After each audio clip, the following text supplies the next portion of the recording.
Créer de bonnes pages d'atterrissage peut être compliqué, surtout si on ne connaît pas les principes d'une bonne page d'atterrissage ou plus généralement d'une page produit. Et pour être honnête, je ne suis pas vraiment fan de créer des pages d'atterrissage. Donc, il y a de fortes chances que je casse pas mal de règles ici. Mais c'est justement pour ça que j'ai créé cette automatisation ici. Avant de regarder les nœuds spécifiques, laissez-moi vous montrer où le trouver.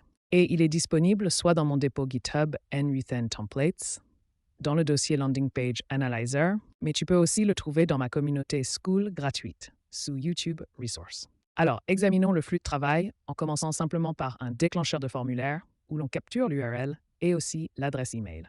Donc, dans ce cas, nous allons analyser cette page d'atterrissage. Mais la première étape importante de ce workflow, c'est en fait ce nœud HTTP ici, car nous utilisons l'API de Firecrawl.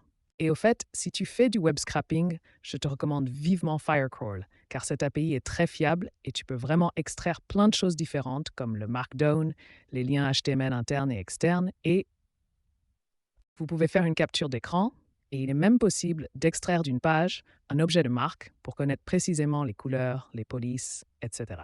Et la raison pour laquelle ce flux de travail utilise aussi Firecrawl, c'est d'abord pour obtenir le Markdown, donc le contenu de la page, afin de savoir précisément quels sont les titres, les appels à l'action, et ainsi de suite. Mais on capture aussi une capture d'écran de la page complète, qui est ici. Nous obtenons donc un lien pour le télécharger.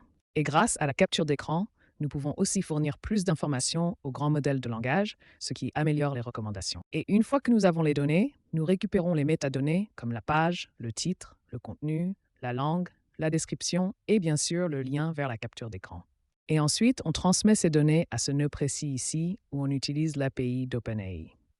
C'est assez simple en mode. Nous avons ici le modèle Mini GPT 4.1 qui est aussi assez performant pour analyser le contenu. Et la seule tâche de ce nœud spécifique est d'extraire le titre, le sous-titre, la proposition de valeur, la déclaration de crédibilité, ainsi que les informations relatives à l'appel à l'action.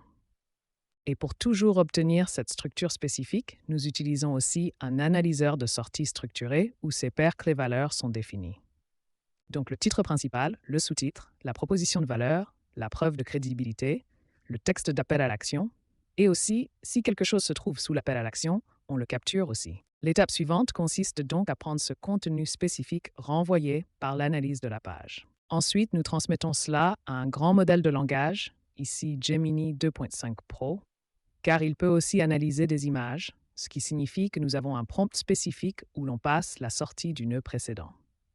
Donc les informations les plus importantes pour la page d'atterrissage. Mais nous fournissons aussi l'URL de la capture d'écran pour que ce modèle puisse non seulement analyser le texte, mais aussi voir à quoi ressemble la page.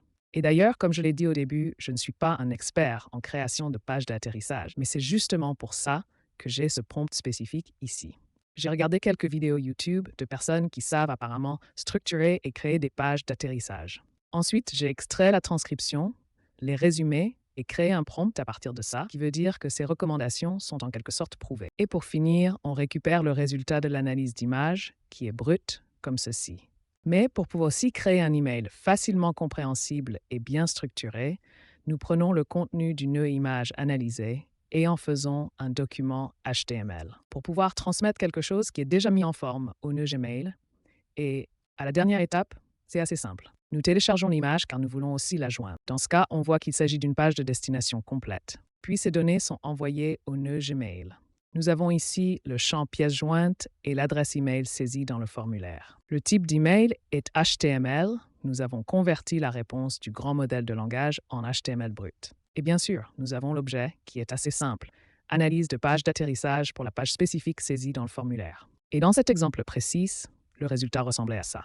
Nous obtenons d'abord une analyse du titre et de l'accroche avec une recommandation, puis une analyse du design et de la charge cognitive, toujours selon le même schéma. Donc toujours l'observation, puis aussi la recommandation.